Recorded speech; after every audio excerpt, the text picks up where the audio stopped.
Salati, izinkan saya perkenalkan diri. Lydia Safi binti Muhammad Nazarudin, nama diberi. Saya merupakan anak didik dari SMA Jan Al-Ashraf, Melaka.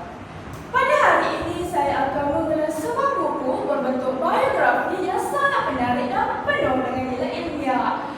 Buku yang bertajuk Biografi Sayyidatina Aisyah binti Abu Bakar, hasil penulisan seorang tokoh ilmuwan Islam yang terkenal, iaitu Sulaiman An-Nadawi. Buku ini mengandungi 5 bab dan 409 muka surat.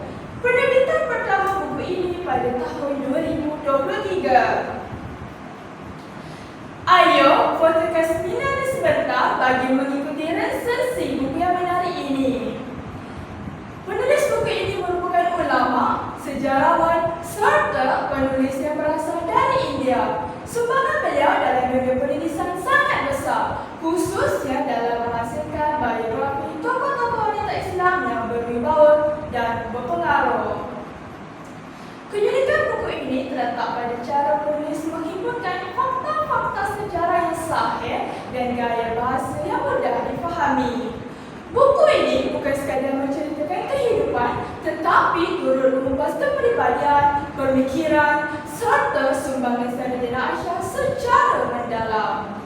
Secara keseluruhannya, karya ini mencerminkan ketelitian dan ketekunan pengarang dalam mengangkat tokoh wanita Islam yang sangat hebat ini.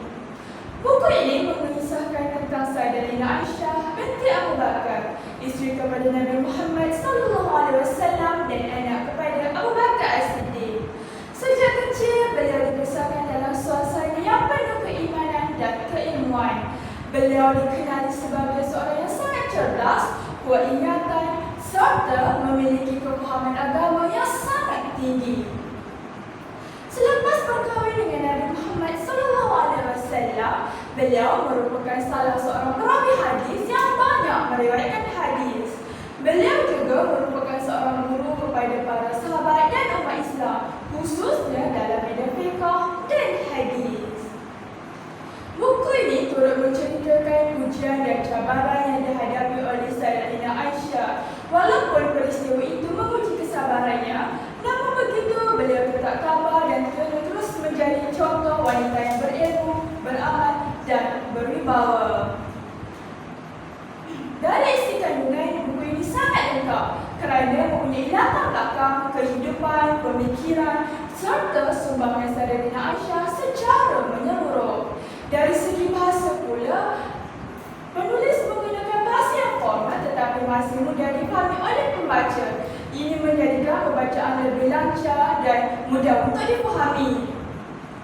Namun begitu, sesetengah bahagian mungkin agak berat untuk pembaca yang mungkin tidak berminat dalam bahan sejarah, menyebabkan buku ini mudah bosan. Walau begitu, kelebihan buku ini tetap mengatasi kekurangannya kerana maklumat yang diberikan dan disampaikan sangat bernilai dan sahih. Saya memberikan penilaian yang sangat baik terhadap buku ini. Antara kelebihan buku ini ialah kandungan ilmiah yang sahih, gaya bahasa yang jelas dan tersusun, serta mempunyai nilai murni dan pengajaran. Walau bagaimanapun, setiap kelebihan pasti ada kelemahannya. Kelemahan buku ini, sesetengah buku mungkin agak padat dengan fakta dan sejarah, menyebabkan pembaca lebih bosan dan terhadap buku ini. Antara keunggulan buku ini ialah penulis berjaya mengetengahkan tokoh wanita Islam yang berilmu tinggi, bijak dan berani. Mesej utama yang ingin disampaikan dalam buku ini ialah ilmu sangat penting dalam kehidupan. Wanita juga mampu menjadi tokoh yang hebat dalam masyarakat. Serta keimanan dan kesabaran adalah kunci menghadapi ujian. Nilai murni yang terdapat dalam buku ini ialah sabar menghadapi ujian, berani menegakkan kebenaran, serta hormat kepada guru dan pemimpin.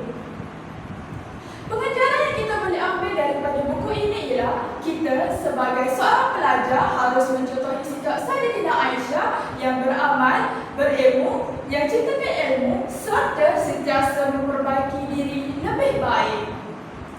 Semoga pengelasan buku ini dapat memberi gambaran yang jelas terhadap sisi kandungan serta mendorong kita membaca buku Sayyidatina Aisyah ini dan mendalami tentang kepribadian Sayyidatina Aisyah. Sebelum berakhirnya pengelasan saya pada hari ini, izinkan saya mengakhirkannya dengan serangkap pantun. Dari Melaka ke Kamisari, beli swasta di kota tinggi. Selesai sudah tugas saya diberi, di lain masa bersua lagi. Wabillahi taufiq wa hidayah. Wassalamualaikum